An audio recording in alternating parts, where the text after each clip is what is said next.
First sheet again. Big opening. Pass 5. Pass 10. Verbal's a man. And he goes all the way to the 15-yard line. 17 yards of the carry. Welcome back to Believe in Badgers on the Believe Network, presented by betonline.ag and Oak Bridge Wealth Management. I'm Matt Perkins, joined, as always, by Badger legend, the Hebrew Hammer himself, Matt Bernstein. Bernie, how are we doing today? Happy 4th of July. Dude, happy 4th of July. There's nothing better. Although I'm on paternity leave, so every day is a holiday with a 2-month-old, I guess. Dude, we're talking with Mr. Energy. I had to chug a Celsius right before this because I won't even be halfway to Coach Collins where his energy is, and he's probably been up for like 24 hours. So, Coach, always a pleasure to have you here, man. Thank you for taking the time to jump back on and talk about the guys. Absolutely, man. I love coming on here for you guys, and it's a great week. July 4th, man, America's the best. So let's celebrate it with a banger here. Let's hope everyone comes back with all their fingers. Yeah. I'm sure you've seen that. I hope everyone listening comes back with all their fingers. Yeah. Sad to say that in America, people will not. It's unbelievable. Looking at you, Jason Pierre-Paul. Before we get started, want to remind everyone that we are presented by betonline.ag. BetOnline is your number one source for all of your sports betting needs this season. From baseball, golf, soccer, right up through all of the top fights in MMA, UFC, and boxing.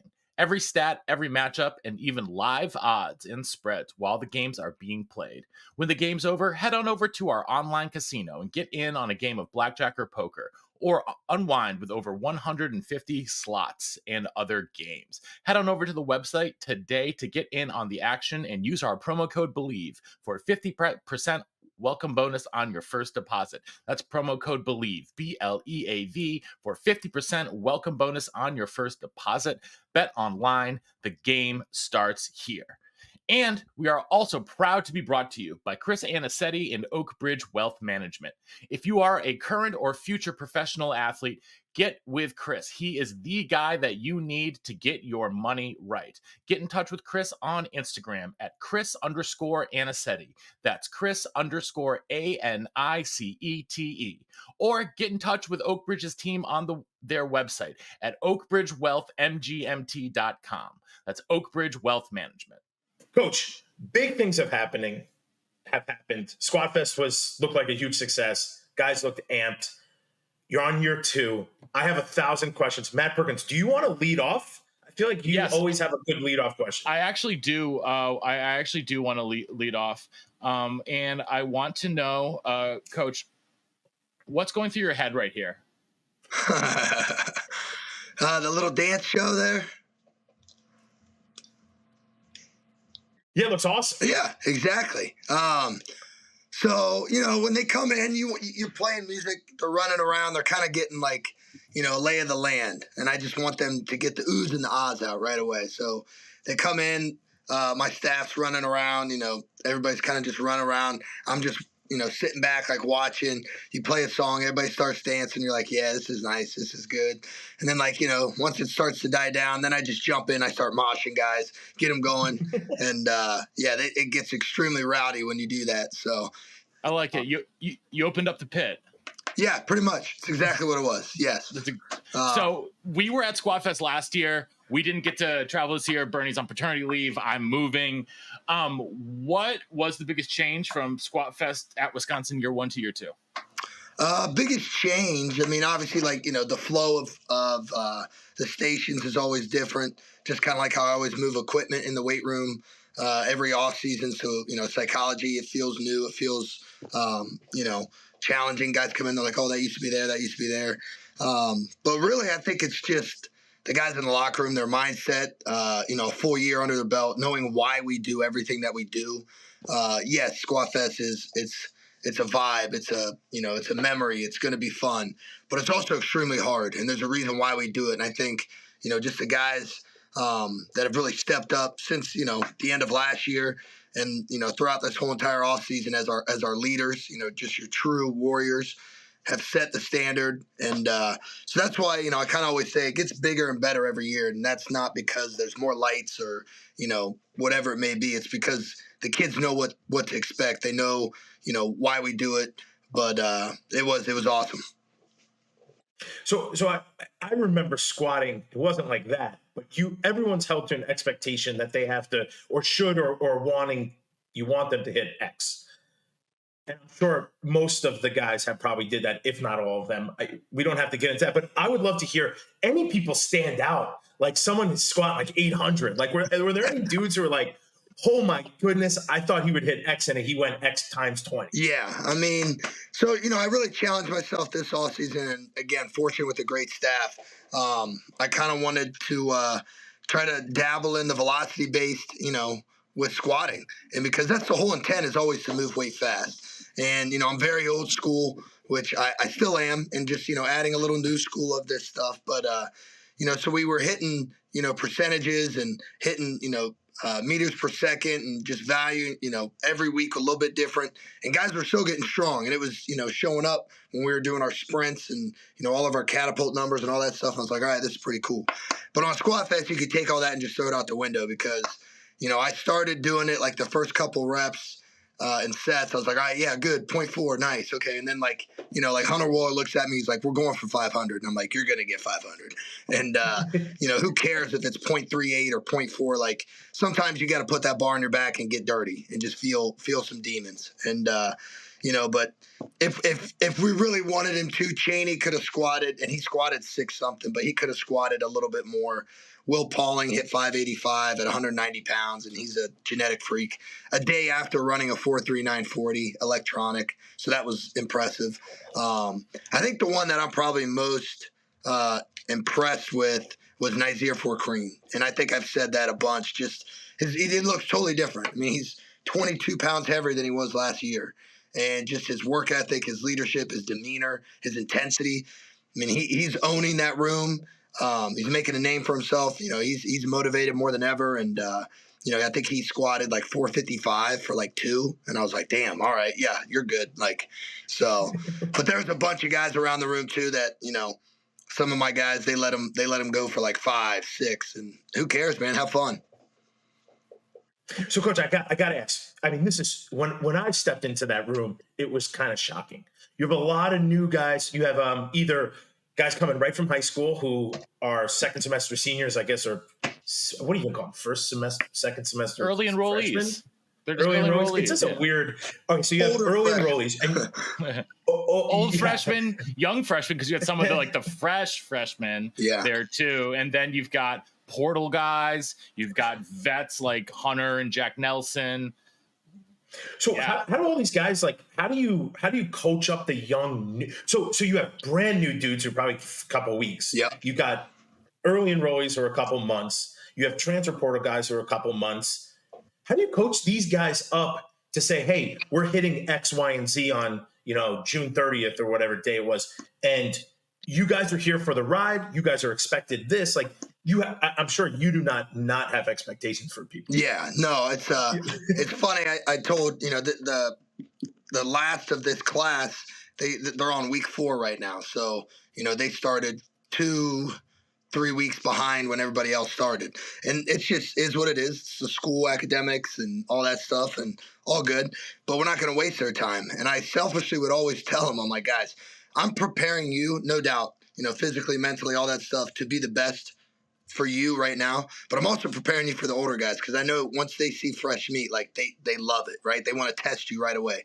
They want to see, are you going to let go of the rope? They want to see, how you are when you're competing and all those types of things, because that's what this program's all about now. And I think they've done a great job. I mean, obviously you got to treat those kids like brand new babies when they first get here, and assess all their movements and slowly add the weight as they get the technique and all that stuff down. But just like when you come in, sometimes guys take off right away. Sometimes take a little bit more time. And a great example of that in the early enrollee was probably the quarterback, good old Mabry, my little pony. Oh. My little pony, I like to call him, with his mane. But he took a good 3 weeks probably till his body and his neural adaptation and all that really started to show. Or it could have been Hunter Wohler doing a one-on-one rope with him and pretty much just absolutely destroying him. But sometimes that's what it takes, and they've done a great job. Like I said, those older guys right now, they set the standard. And then, as a young guy, like I told him, I said, you listen with your eyes and your ears. If I'm, a running back, I better be watching these guys. If I'm, a linebacker, I better be watching Chaney and everything that he does. And in turn, I always have to challenge those older guys too, because those guys need to be pushed the hardest even more, especially our top guys, like our leaders, all that stuff. Because if I'm not on them, then who's really, setting the standard even more. So it's been really cool to see because, the great ones want that. They want to be coached hard all the time. They want to know where they can get better and how they can help others. But yeah, it's definitely we're in a really good place right now. What do you earn respect though going in against Hunter Waller, who's a 5-year beast, and you're a freshman. No matter who you are, you earn respect from dudes just doing that, even if you get your butt kicked. I remember, listen, when I got there, I could crush weights. Like, that was the easy part for me. It was doing everything else, going up, stretching, running, all this, the agility stuff. You're kicking over cones. Guys are yelling at you because the second you kick a cone over, you have to restart or it takes more time. Like, the whole thing is outrageously bananas, but you learn quick how to get with the program. Yes. Because you don't want to be that guy, right? Like, that's not, you don't want to be that dude. And then eventually, the head strength coach is like, you kick a cone over, you're like, dude, just put it back and get back in line. Exactly. Like, you earned it. So, Coach, spring ball happened. What do you take away? Like, what's your plan from the end of spring ball to get to the summer? And then we can talk about, the summer now to get to the season. But you got guys who are probably a little dinged up. What's your plan coming out of spring ball? Yeah, I think we were very fortunate. We had a great spring. No serious injuries. Witt practiced a bunch and then, had like a little groin that kind of like flared on him. We were just like, dude, we saw all we need to see with you. We know you've played a little bit and there's always something that comes up. So we're just gonna train you, keep training you, get your mental reps, all that stuff, and really kind of holding him back from himself. So really that was kind of like our only real casualty in a way. And so that was huge. But you just, you assess every position, you assess individually, and then, hey, what does this guy need? You get with the coaching staff, we see how certain guys that added weight, hey, how did they move? Okay, yeah, obviously they were, a lot stronger and faster. And, and then you just kind of see those areas that we need to improve, but also you see what your team needs moving forward. And I think, again, you don't know that stuff till you play football. And granted, it's against each other, but with all those new guys that we had, all those transfers, all those early enrollees, it really did mesh very, very well. And I think what you have now is just a bunch of dudes that they're obsessed with football. Like, they love football, and they are obsessed with doing whatever it takes to win. I don't know if I could have said that last year, and that's not a knock on guys. It's just there's a difference between like knowing what it takes and why we do the things we do and still not guaranteeing us anything and, or hoping, right? Or just because I work hard, that means good things will happen. So, but yeah, it's always a fun, thing because every year you got, your plan, but your plan's going to adapt and evolve as your team adapts and evolves. So, been very fortunate. We've had, we had 6 great weeks with the older guys, and then, they get a little break for this July 4th, kind of reset their hearts, their minds, their bodies. And then when we come back, you got really 3 weeks. Start doing some OTAs, which is basically, football and all that kind of stuff. And then still working out, still training, no doubt. And then we're in camp. Like, we're going to blink and it's going to be here. Well, you say OTAs. So I think the rules have changed. We were not allowed to do anything that was with coaches outside of the strength and conditioning staff. You could do stuff on your own. So we can go throw a football and do reds. You could do team offense. It just could be with no coaches. Has that changed? Oh, yeah. I mean, the rules have evolved so much. I mean, it used to be, you couldn't even have a ball.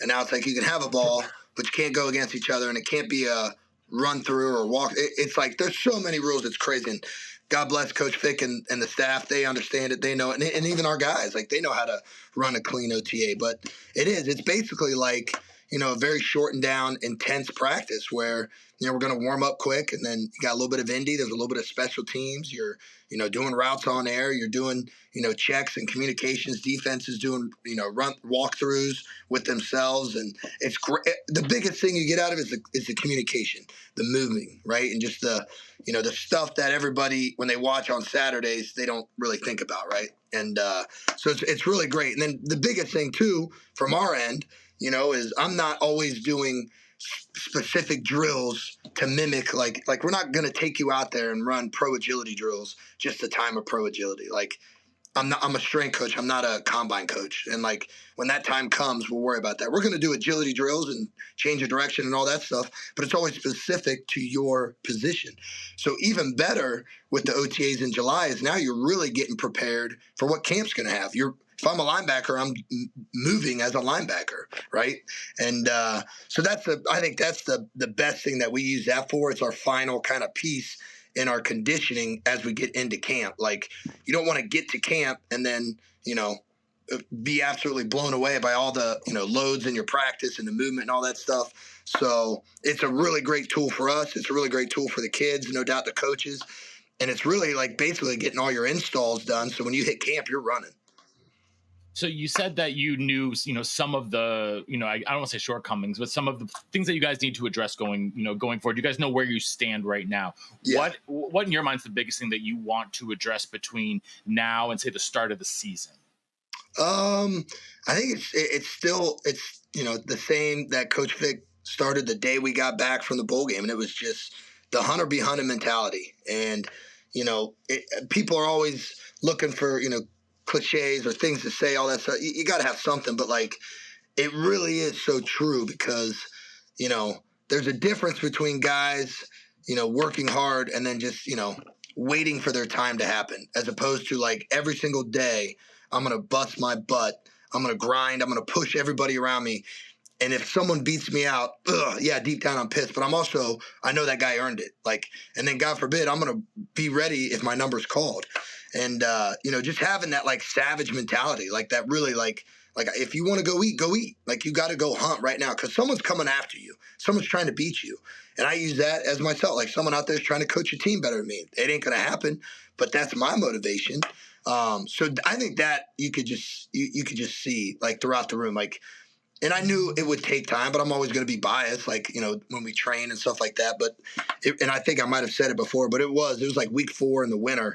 And I just kind of like looked around the room and I was like, this feels different. Like, because when you look around and you see no selfishness, no softness, no lazy, and the guys upholding the standard and the guys, pushing everybody. And like, I'm just being honest. Like if you train weak, if you train timid, you're not going to make it here. And it's like, and it's not about the weight. It's not, it's just, our training is our edge. It has to be.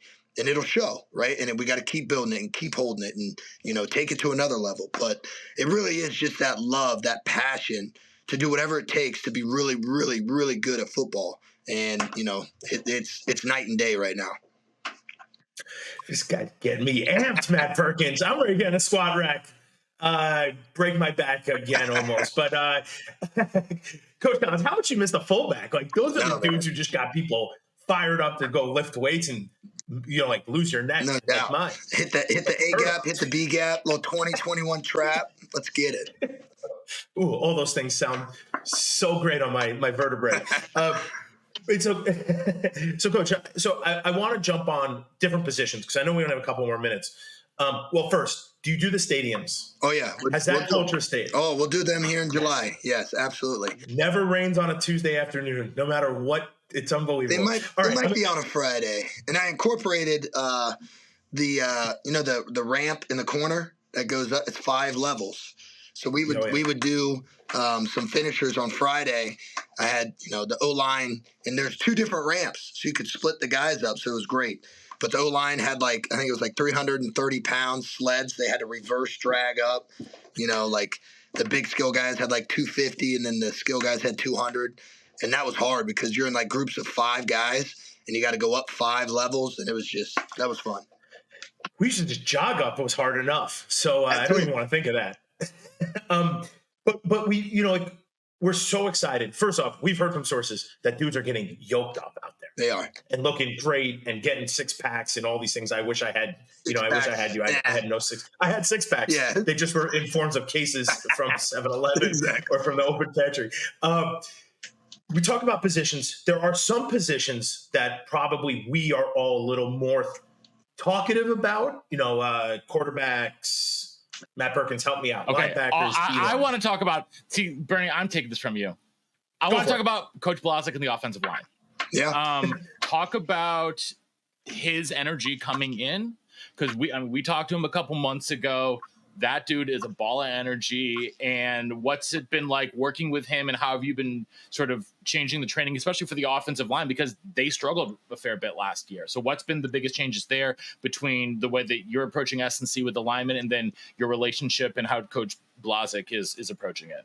Yeah, Blas is he's kindred spirits with me, my friend. He's awesome. I mean, he has been, such a jolt of energy, of passion, unbelievable man, husband, father, coach, no doubt. But from day one, the O-line guys, they gravitated towards him. And I think he was exactly what those guys need. He's going to coach you up extremely hard. He's going to be intense. He's going to be passionate. He's going to love you up and tell you the whys and all that stuff. And I think I've just been so impressed to see how fast he's built that relationship with all those guys in that room. And then obviously moving forward with recruiting. I mean, the guy's a nut job, man. I mean, he's awesome. I've seen you use, I've seen you tweeting some of the stuff out for with his recruiting and stuff like that. I mean, and I'm selfishly, I'm the O-line guy. I love my big boys. I do.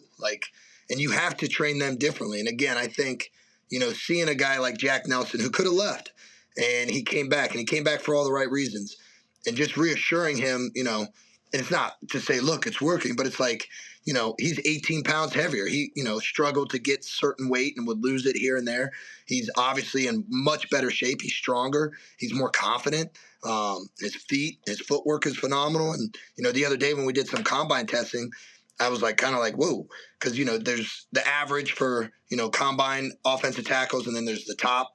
And I was like, Jack, here's what you were last year. Here's what you are this year. And he's like, wow, really? He's like, and I'm 18 pounds heavier. I'm like, yes. And again, we're not worried about combine shit. We're worried about you being the best football player. But, Blas is awesome. He's in here every morning. The O-line guys, they always start the day off. He's in here. He might be getting a lift, but he's always in here juicing up the boys. He'll come around, take a picture of them, just to mess with them, like a face if they're straining funny. And it's awesome. But no, those big guys have been awesome. They really have. And just knowing that's a sacred bond right there. Those big guys up front, you can't win anything without them. And you have to train them differently. They can't run like everybody else, because they don't. They live in a world of 2 to 5 yards. They got to move mass. They got to physically impose their will on another grown man and move them. And they got to do it together. They got to always be talking and communicating and know each other's weaknesses and strengths, and when to step here and this guy. And it's so crazy, but they're in a great spot right now, and that's a huge testament to Plaza. So we talk about the trenches. The other side of the ball has been also a talkative point, the D-line and the linebackers, right, on run fits. What have you done since last year? I hope some guys have gained 18 pounds and become faster. It sounds amazing. What's the D-line? How have they impressed you? What are your expectations for them? Yeah, I think the best thing I can say about the D-line is that they're finally like this. And, I don't know what it was. Again, new staff, new everything, all that stuff. And, maybe everybody was all the way in. Maybe they weren't with just everything. But, that group has kind of thinned out. And I think all that did was make them come even tighter and tighter. And then obviously another coaching change. And, Coach EJ's been awesome as well. Let's face it. I know I'm biased, but Coach Fick knows what he's doing when you build a program. You got to have the right people. And these guys have been awesome. But I'm just more proud of, their ability to, say, F it, right? Hey, these guys left. There's only a certain amount of us. We might play 2 down. We might play 3 down. We might play 4. We're going to play whatever it takes to win. And the best ones will play. And then getting them to understand that, guys, we need all you. And if you want to be at your best, not just in game 1, but game 10, 12, 14, 15, then we all got to eat. You got to go as hard as you can. Give us 5 snaps. And then you give us 5 snaps. You give us 10. You give us 20. Don't let someone get out there and take 50 snaps, right? Don't get CJ Getz. Love that guy. But that guy played way too much ball and just couldn't perform at the highest because He had to play too much. Guys weren't willing to step up, and they couldn't. So the D-line again, the additions that we've added, the early enrollees, the freshmen that just got here recently, Hank Weber and Dylan Johnson, those guys look really good. But it's really just their bond. It's really tighter. They break it down on like alpha dogs. And at first I'm like, come on, guys. And now I'm like, all right, yeah, they're working like it. Like, and their love for one another is there. And so it's good. It's powerful. Oh, I love to hear that. You got Jaheim Thomas back. What has it been like to get him back, to work with him again? You had him at Cincinnati. He's back again now. Obviously, if you look at him physically, like, he is nothing like any of the linebackers that were on the team last year. How has he been integrated? What's it been like to have him back in your life? And how is he standing? Yeah, you could say that for the whole team almost. I mean, hey, athleticism, that helps, let me tell you. But yeah, Jaheim is such an unbelievable young man. And, he should have came here last year. He almost did, but it's okay. He's here now. But he looks amazing. I mean, Jaheim's 245 plus pounds. And when you press play, look out. I mean, and I mess with Jaheim all the time. I use him as an example. Like, Jaheim's not going to wow you with what he benches or what he squats. Like, he's not. And he's going to give you great effort. He's going to do everything he can. That's just not, he's not one of those guys. That's fine. He plays football so well at an intensity and a passion and a level that other guys wish they can. So he's healthy. He looks great. He's done a great job, meshing with all the dudes in the locker room. Obviously, they all love him because as soon as they saw him play ball, they were like, oh, yeah. So he's doing great. The John Pius and Leon Lowry, those guys are like best friends. Like, you would have thought they've known each other since they were like in third grade. And, DP and Witt in that room, they're strong as can be. The young kids are doing great in there. Heiberger and all them, Nelly. And then, just those inside backers are totally different now. I mean, you want to talk about athleticism and speed, and even Jake Chaney. Like, Jake Chaney's the same weight he played at last year. He's 233, 234, but he looks so much different. Like, his body, he's shredded to a core, changed his number to 1, which is awesome. I told him he'll look taller now. But he's faster. He's more explosive. His confidence is, through the roof. His energy seeps throughout the whole entire program. And I feel like that's himself now. He can, like, be himself. He's free. And, Tackett Curtis and all those guys. I mean, holy cow. Like, it's Allegro, the freak. He's only a freshman still. I mean, he's a sophomore now. But it's just, there's a lot of size, a lot of speed, and a lot of nastiness. Do you feel like some of these dudes, like, just had to shake off the new cars kind of smell from kind of some of the craziness, the new coaching staff, some other turnover? Like, year 2, it seems like should be a completely different year than year 1. Yeah, I mean, you want to say it's all of that, right? And again, we're human beings, and by nature we're going to have to, kind of. But I really think it's all about the relationship aspect. Like, Jake Chaney is a different type of bird, and he's my type of bird. Like, he is a nut job, but he's such a good kid, and his passion is through the roof, and he hates anything but your very, very best.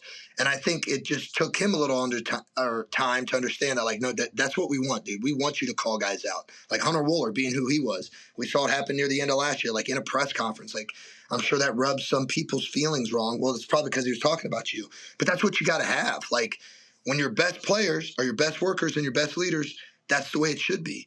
And I think now they're just, you never want to say comfortable because you always want to be uncomfortable. But they know who they are. And we feed off that. We want that. You got to have a player-led program, right? You can't just have a bunch of sheep looking at you like, okay, what do we do next? Like, no, like, your dudes got to set the tone. I think that's what we're very fortunate to have. Obviously, we empower them, but they empower themselves. And, it's easy when you got guys like Hunter and Jake, right? And you got Curtis Neal on the D-line, James Thompson, Daryl Peterson, Witt, and then, Nazir, all these guys, and then go to offense. Okay, every O-lineman sets the table. Like, they're unbelievable. There's not one thing that I could say wrong about them. Then you got Ches, and you got Tyler Van Dyke. Braden Locke's doing a great job. Will Pauling and Bryson Green absolutely dominate the wide receiver room. They are genetic freaks. Riley Nowakowski and young Tucker Ashcroft at tight end. Like, you got just dudes at every position that are the standard, and that, they have that voice and they have that authority to let you know that. So, but it's definitely all of that stuff, Matt Perkins, I have 100 more questions. Keep going. I mean, okay. Because I can keep going on for days. So you mentioned tight ends. I think on our offense, I think we have a lot of good pieces of the puzzle on offense together. I think tight end was kind of a big question mark, right? We're looking for a dude who can put his hand down on the ground, a guy who can run routes, mostly run routes, and kind of be the Owen Daniels, Travis Beckham of the world. Have you seen anybody take like a huge jump in the tight end room? Has anyone super impressed you with like they're just lifting, working out, kind of putting X's and O's together? Yeah, I mean, I think the two that I named for sure. I mean, Riley's a we call him the machine. That's his nickname because he's a machine. He'll run 20 miles an hour.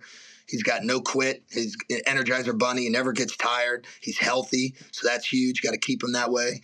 Tucker Ashcraft, he played last year, maybe 235, 240. He's 255 now. He's faster. He's stronger. He looks. I mean, he's a future one of those. I'm telling you.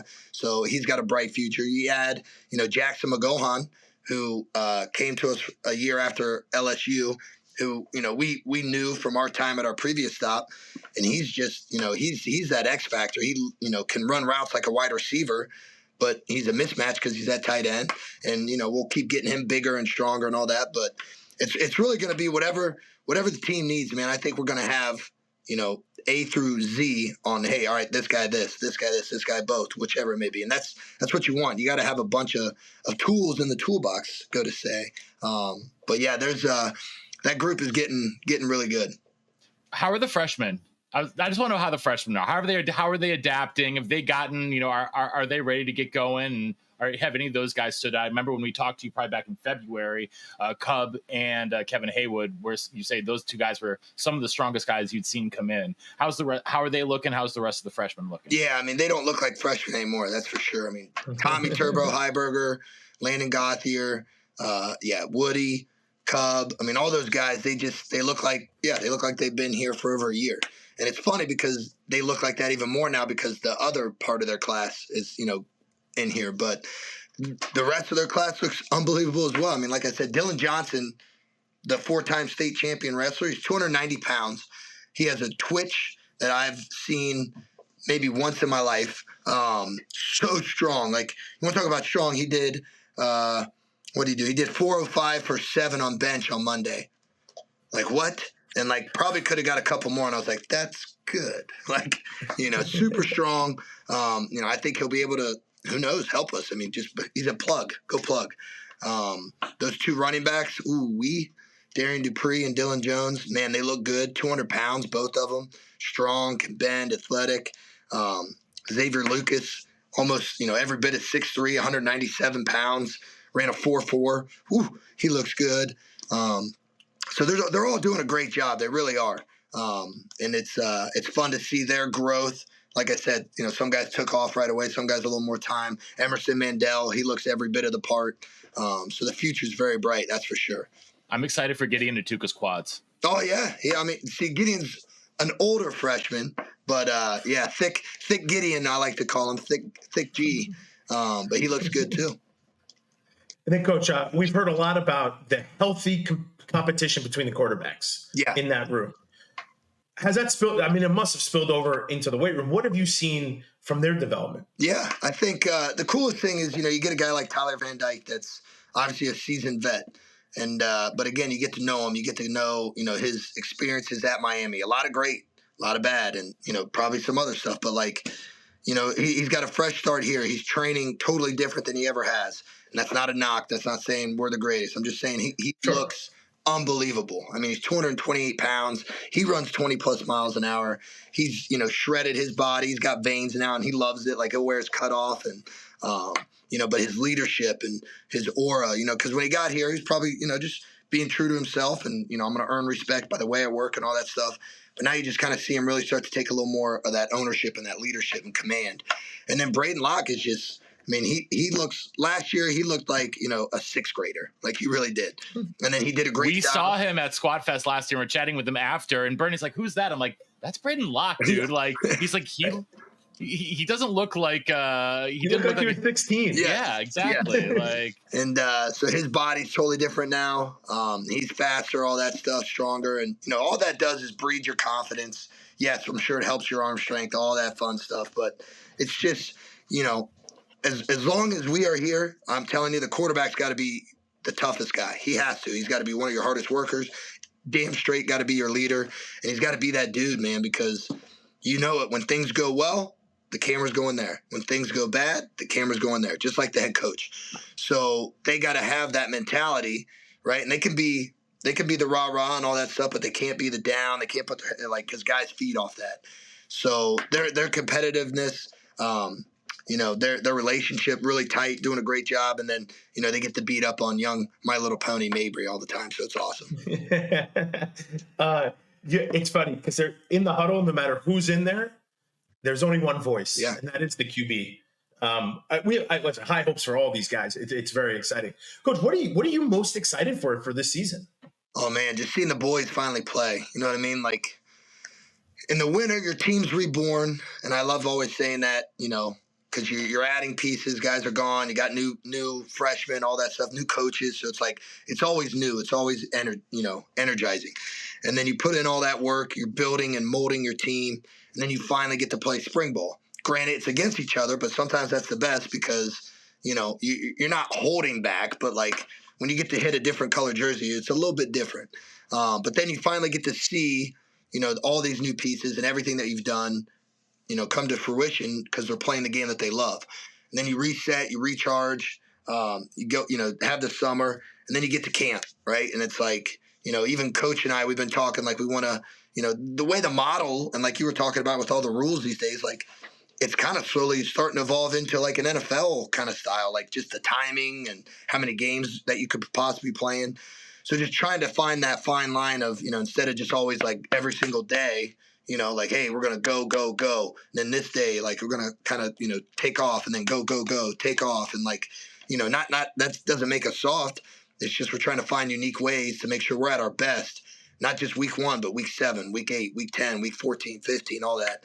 And, but I'm definitely I'm excited for year 2. I really am. And, just seeing all the work that these guys have put in, all the leaders that we have, like the true leaders, because, and again, it's not a knock. It's just you don't really know what you got till you go through the right? And we did. We went through it last year, adversity out the wazoo, handled it this way, handled it that way. Things didn't go our way. You can say whatever you want.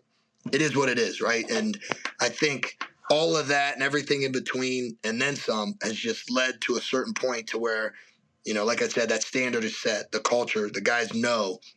And anything less than that, it's unacceptable. So it's going to be really fun to see as we get going into camp here. Awesome. We're going to get you out of here on this. What's on the heaviest rotation on the weight room playlist right now? Oh, man, that's easy. There's a Mexican song called El Sondito. It really gets the guys going. Yep, it's got a lot of just crazy beats in it. When that comes on, you're about to ride the dragon, which means you're going to get as many reps as you can get. Boss Man to Flow. Yep, he's rolling right now because one of his quotes, which I put on the board, it's my quote actually. It says, if you want to be the boss, you got to pay the price. So it's a pretty good song. There's always going to be AC/DC. It's a long way to the top if we want to rock and roll. That's my go-to. You want to talk about it, you got to be about it. But it's always a mix, man. I'm telling you, every group is different. The O-line group definitely going to be a lot of rock, maybe one rap in there. Is going to throw in some Creed, which is always good. And then you got the big. Creed's having a comeback, man. I swear, Absolutely. Creed is having a comeback. The big skill group's going to have a mix of rap. Chaney will get on there and throw some 80s on, which is awesome. I love it. Or some Duhas and some crazy others. Like Chaney will put on like the soundtrack to Interstellar, and he's like, yeah. And like guys are like, what? And then he'll go and like bench like 400. Like it's ridiculous. And then the skill group could be whatever. And a lot of times I love it because my guys will control the music with the iPad at our racks. And a lot of times they've come in, they're like, hey, it's no rap day, no rap. I'm like, I love that. And so you'll just get you'll get techno, you'll get hip hop, you'll get country, you'll get some like Celine Dion. I love it. It's awesome. Well, Coach, that's great. I love that. You got to mix it up, you got to be cultured. Yeah. And that's something, Coach, I think we've heard from a lot of people saying how the culture at Wisconsin is so important to the players. Yeah. And I think you are a huge part of that So just want to thank you. Obviously, as an alumni, like I love, we had JD on, who was the strength and conditioning coach when I was there. The passion, the energy, what you guys talk about, how you care for the guys. Yeah. It means a lot to me. And, we spent a lot of time together. So I know how much you care. It's not like window dressing, I guess. Yeah. It's real. Just, from the alumni, man, just keep building that culture. Like we love to watch it. We love to hear it. And I think, you are such an integral piece to that. So thank you. And thanks for coming on again. Oh yeah, appreciate it, boys. It's always a good time. Hopefully we can get you guys, up here for camp or something like that, or maybe in July. And I watched that episode with JD. I would love to meet him. I'd love to reach out to him, connect with him, hear some stories, but also just have him come and visit if I'd be honored. I mean, I would. He is a fascinating, energetic dude, just like you. Yeah. He even said when we were on, he's like, I woke up at 4:00 to go cut roses. Like that dude is still doing this type of stuff. Yeah.